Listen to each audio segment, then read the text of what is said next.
கர்த்தருடைய பரிசுத்த நாமத்திற்கு ஸ்தோத்திரம் உண்டாவதாக.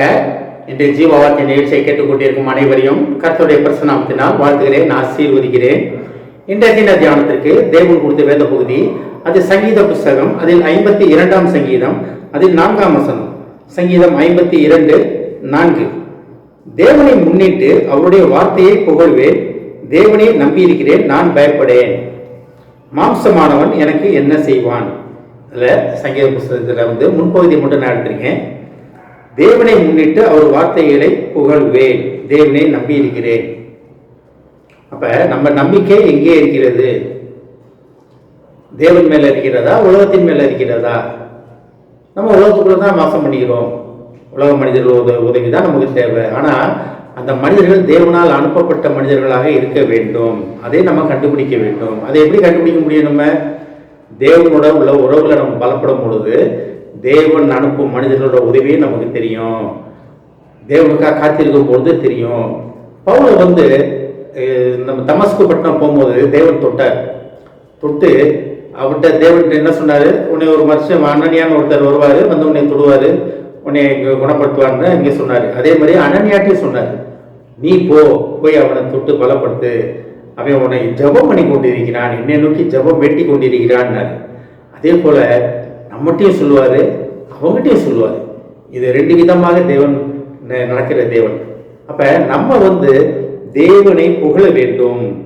தேவனை நம்பி இருக்கிறது மட்டும் கிடையாது, தேவனை புகழ வேண்டும். அதான் பாருங்க, தேவனை முன்னிட்டு அவர் வார்த்தையை புகழ்வேன். துதிகளின் மத்தியில் வாசம் பண்ணுகிற தேவன் நமக்கு எல்லாமே தெரியும். துதிகளில் பிரியப்படுகிற தேவன். அப்ப தேவனை துதிக்கிறோமா? தேவனை துதிப்பதுனா மெயினான துதினா என்ன? பாடல் பாடுவது, அது ஒரு விதமான துதி.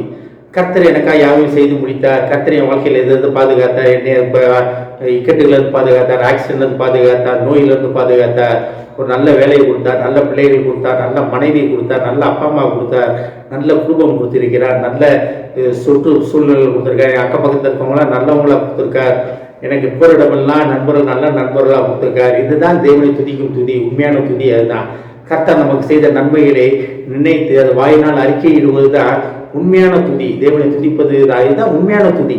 அதை நம்ம செய்கிறோமா? அதை செய்யாம நிறைய நேரத்துல நிறைய பேர் என்ன தெரியுமா பண்றோம்? நான் போராடி எக்ஸாம் எழுதினேன், போராடி படிச்சேன், நான் ஜெயிச்சிட்டேன், நான் இப்ப நல்ல வேலையில் இருக்கேன் அப்படின்னு சொல்லி அதுக்கு சொத்த கிடைக்க மாதிரி ஆண்டவர்கிட்ட கொடுத்துருவோம். நான் அப்படின்றது என்னைக்கு உடையுதோ அன்னைக்கு தான் உண்மையான புகழ்ச்சி, உண்மையான பாடல்கள், உண்மையான தேவனோட துதி அங்கே உண்டாகும்.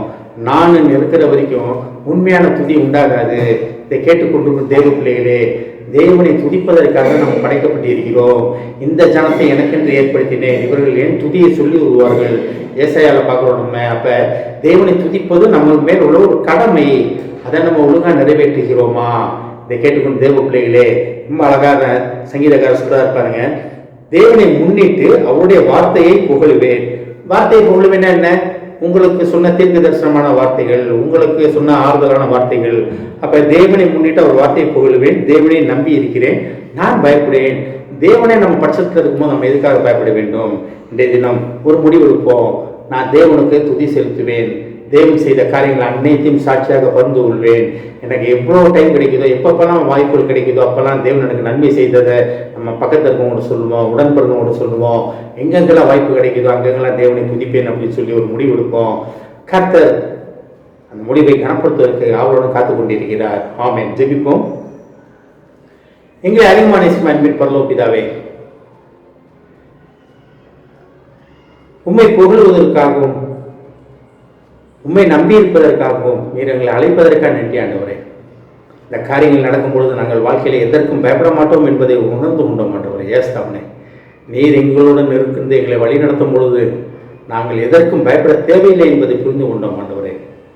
உண்மை துதிக்கும் துதி எப்பொழுதும் எங்கள் நாவிலே இருக்க எங்கள் உதவி செய்யும் ஆண்டவரே.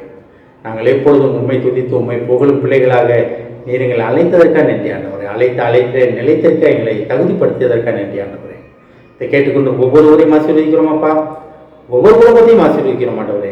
குடும்பத்தில் உள்ள ஒவ்வொருவரும் உம்மை துதித்து உம்மை புகழ்ந்து அவர்கள் ஒவ்வொரு கிருபைகளை பெற்றுக்கொள்ள நீர் அழைப்பதற்காக நன்றி ஆண்டவரே. ஏஸ்தவனே, தேவனை துதிப்பதே ஆசீர்வாத கதவுகளை திறந்துவிடும் காரியம் என்பதை உணர்ந்து உண்மை துதித்து ஆசீர்வாதங்களை பெற்றுக்கொள்ள நீர் அழைப்பதற்காக நன்றி ஆண்டவரே. அந்த அழைப்பின் சத்தத்தை கேட்டு அதிலே நிலைத்து நிற்க உதவி செய்யும் ஆண்டவரே.